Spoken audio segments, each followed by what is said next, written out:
ಇನ್ನು ಇಸ್ರೇಲ್ ಮೇಲೆ ಇರಾನ್ ಸೇನೆ ಡೆಡ್ಲಿ ಅಟ್ಯಾಕ್ ಅನ್ನ ಮಾಡಿದೆ. ದಾಳಿ ಮತ್ತು ಪ್ರತಿದಾಳಿಗಳು ಎರಡೂ ಕಡೆಯಿಂದಲೂ ಕೂಡ ಆಗ್ತಾ ಇದೆ. ಟೆಲ್ ಅವೀವ್ ಮೇಲೆ ಇರಾನ್ ಮಿಸೈಲ್ ಅಟ್ಯಾಕ್ ಅನ್ನ ಮಾಡಿರುವುದು. ಇರಾನ್ ಮಾಡಿದಂತಹ ದಾಳಿಗೆ ಕಟ್ಟಡಗಳು ಧ್ವಂಸವಾಗಿವೆ, ವಾಹನಗಳು ಜಖಂಗೊಂಡಿವೆ. ಟೆಲ್ ಅವೀವ್ ನಗರ ಹೇಗಾಗಿತ್ತು ಅನ್ನೋ ದೃಶ್ಯವನ್ನ ಕೂಡ ಗಮನಿಸಿದ್ರೆ. ಇನ್ನು ಅಮೆರಿಕದ ವಿರುದ್ಧ ಇರಾನ್ ಅಧ್ಯಕ್ಷ ವಾಗ್ದಾಳಿ. ಸಂಧಾನ ಮಾತುಕತೆ ವಿಚಾರದಲ್ಲಿ ಅಮೆರಿಕ ಅಸತ್ಯವನ್ನ ನುಡಿತಾ ಇದೆ. ನಾನು ಅಮೆರಿಕ ಜನರನ್ನ ಉದ್ದೇಶಿಸಿ ಮಾತುಕತೆ ವೇಳೆ ದಾಳಿ, ವಿದೇಶಾಂಗ ಕಾರ್ಯತಂತ್ರ ಮಂಡಳಿ ಮುಖ್ಯಸ್ಥರ ಹತ್ಯೆಗೆ ಯತ್ನವನ್ನ ಪಡಲಾಗಿದೆ. ದಾಳಿಯಲ್ಲಿ ಅವರ ಅಮಾಯಕ ಪತ್ನಿ ಹುತಾತ್ಮರಾದ್ರು. ಇದು ಅಮೆರಿಕ ಮಾತುಕತೆ ನಡೆಸುವ ರೀತಿಯೇ ಅಂತ ಹೇಳಿ ಪ್ರಶ್ನಿಸಿದ್ದಾರೆ. ಯಾವುದು ಭಯೋತ್ಪಾದಕತೆ ಎನ್ನುವುದನ್ನು ಅಂತಾರಾಷ್ಟ್ರೀಯ ಸಮುದಾಯವೇ ನಿರ್ಣಯಿಸಲಿ ಅಂತ ಹೇಳಿ ಇರಾನ್ ಅಧ್ಯಕ್ಷ ಮಸೂದ್ ಅವರು ಟ್ವೀಟ್ ಮಾಡಿದ್ದಾರೆ. ನಾನು ಅಮೆರಿಕದ ಜನರನ್ನು ಉದ್ದೇಶಿಸಿ ಮಾತನಾಡುತ್ತಿದ್ದಂತೆಯೇ ನಮ್ಮ ವಿದೇಶಾಂಗ ನೀತಿ ಕಾರ್ಯತಂತ್ರ ಮಂಡಳಿಯ ಮುಖ್ಯಸ್ಥರ ಮೇಲೆಯೇ ಹತ್ಯೆಯ ಪ್ರಯತ್ನ ನಡೆಯಿತು. ಇದು ಅವರ ಅಮಾಯಕ ಪತ್ನಿಯ ಹುತಾತ್ಮತೆಗೆ ಕಾರಣವಾಯಿತು. ಜಗತ್ತು ನಿರ್ಣಯಿಸಲಿ ಯಾವ ಕಡೆಯವರು ಮಾತುಕತೆ ಮತ್ತು ಸಂಧಾನದಲ್ಲಿ ತೊಡಗುತ್ತಾರೆ ಮತ್ತು ಭಯೋತ್ಪಾದನೆ ಯಾವುದು ಎಂದು.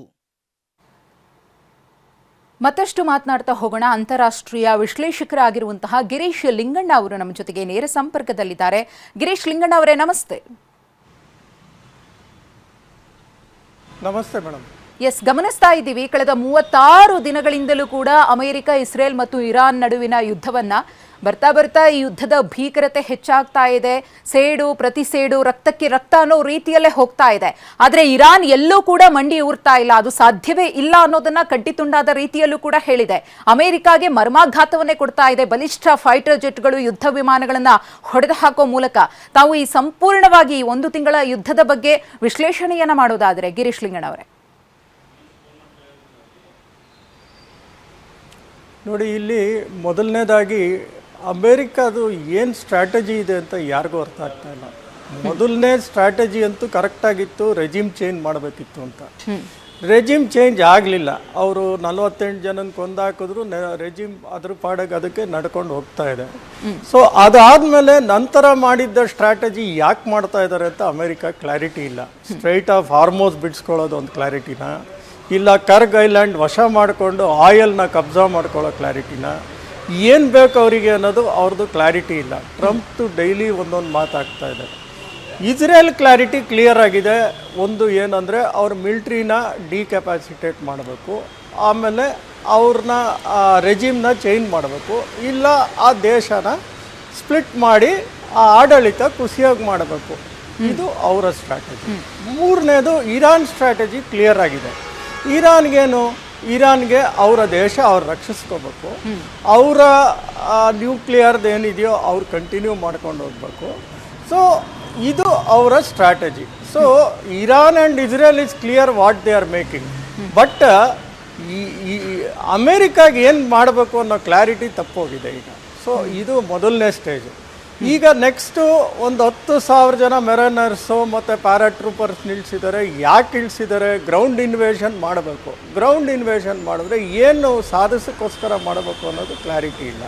ಒಂದು ಕರ್ಗ್ ಐಲ್ಯಾಂಡ್ ವಶಪಡಿಸ್ಕೊಂಡು ಆಯಿಲ್ನ ಸಂಪೂರ್ಣ ಹಿಡಿತ ಇವ್ರು ಇಟ್ಕೋಬೇಕಾ, ಚೈನಾನ ಇವ್ರು ಎದುರಿಸ್ಬೇಕಾ, ನಿಮ್ಮ ಆಯಿಲೆಲ್ಲ ನಾವು ಇಟ್ಕೊಂಡಿದ್ದೀವಿ ಅನ್ನೋದು ಅದು ಅವ್ರ ತಲೆಯಲ್ಲಿದೆಯಾ, ಅದು ಕ್ಲಾರಿಟಿ ಇಲ್ಲ. ಯಾಕಂದರೆ ರೆಜಿಮ್ ಚೇಂಜ್ ಅನ್ನೋದು ಅವ್ರ ಕೈಲಾಗಲ್ಲ, ಅದು ಮಾಡೋಕ್ಕಾಗಲ್ಲ, ಅದು ಬಿಟ್ಟಾಯಿತು.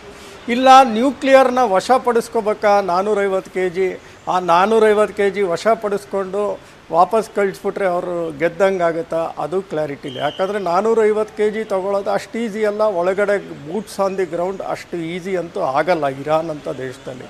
ನೋಡಿ, ಇರಾಕನ್ನು ಸಣ್ಣ ದೇಶನ ಅವರು ವಶಪಡಿಸ್ಕೊಳ್ಳೋಕ್ಕೆ 47 ದಿವಸ ಕಾದಾಡಬೇಕಾಗಿತ್ತು. ಅದರಲ್ಲಿ ಭಾಳ ನೋವು, ಪ್ರಾಣ ನಷ್ಟ, ಅವರು ಎಕ್ವಿಪ್ಮೆಂಟ್ಸ್ ಹಾಳಾಯಿತು, ಇವ್ರ ಎಕ್ವಿಪ್ಮೆಂಟ್ಸು ಹಾಳಾಯಿತು. ಇದು ಹಂಗೆ ನೋಡಿದ್ರೆ ಇರಾಕು ಭಾಳ ಸಣ್ಣ ದೇಶ ಕಂಪೇರ್ಡ್ ಟು ಇರಾನ್, ಮತ್ತು ಮಿಲಿಟ್ರಿಲಿನೂ ಭಾಳ ಸಣ್ಣ ದೇಶ ಆಗಿತ್ತು. ಸೊ ಇರಾನ್ ಅಷ್ಟಲ್ಲ, ನಮ್ಮ ಭಾರತದ ಅರ್ಧದಷ್ಟಿರುವಂಥ ದೇಶ, 9 ಕೋಟಿ ಇರುವಂಥ ದೇಶ. ಸೊ ಇದು ಈಗಿರೋ ವಾಸ್ತುಸ್ಥಿತಿ.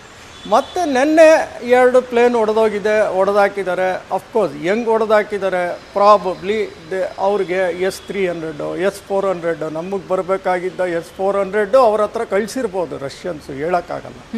S-400 ಅಷ್ಟು ಈಸಿಯಾಗಿ ತಪ್ಪಿಸ್ಕೊಳ್ಳೋಕ್ಕಂತೂ ಭಾಳನೇ ಕಷ್ಟ ಇದೆ. F-15 ಏರ್ಕ್ರಾಫ್ಟು, 2 ಪೈಲಟ್ಸ್ ಇದ್ದಿದ್ದಂಥ ಏರ್ಕ್ರಾಫ್ಟು, ಮತ್ತು F-35 ಏರ್ಕ್ರಾಫ್ಟು ಇದನ್ನು ಹೊಡೆದಿದ್ದಾರೆ ಅಂದರೆ probably they would have use the highest air defense system with intelligence and GPS coordinates. ಅಂದರೆ GPS ಅಂದರೆ ಚೈನಾದವ್ರು ಕೊಟ್ಟಿರ್ತಾರೆ, ಅವ್ರದ್ದು ಬೈದು ಅಂತಾರೆ, ಬೈದು 2 ಯೂಸ್ ಮಾಡಿರ್ಬೋದು, ಇಲ್ಲ ರಷ್ಯನ್ ಗ್ಲೊನಾಸ್ ಯೂಸ್ ಮಾಡಿರ್ಬೋದು. ಅದನ್ನು ನಿಖರವಾಗಿ ಆ ಏರೋಪ್ಲೇನ್ಗಳನ್ನ ಹೊಡಿತಾ ಇದ್ದಾರೆ ಅಂದರೆ ಇವರ ಸಪೋರ್ಟ್ ಇಲ್ಲದೆ ಅಷ್ಟು ನಿಖರತೆಯಾಗಿ ಹೊಡೆಯೋಕ್ಕಾಗಲ್ಲ. ಸೊ ಈಗಿನ ಪರಿಸ್ಥಿತಿ ಇಲ್ಲಿ ಬಂದು ನಿಂತಿದೆ.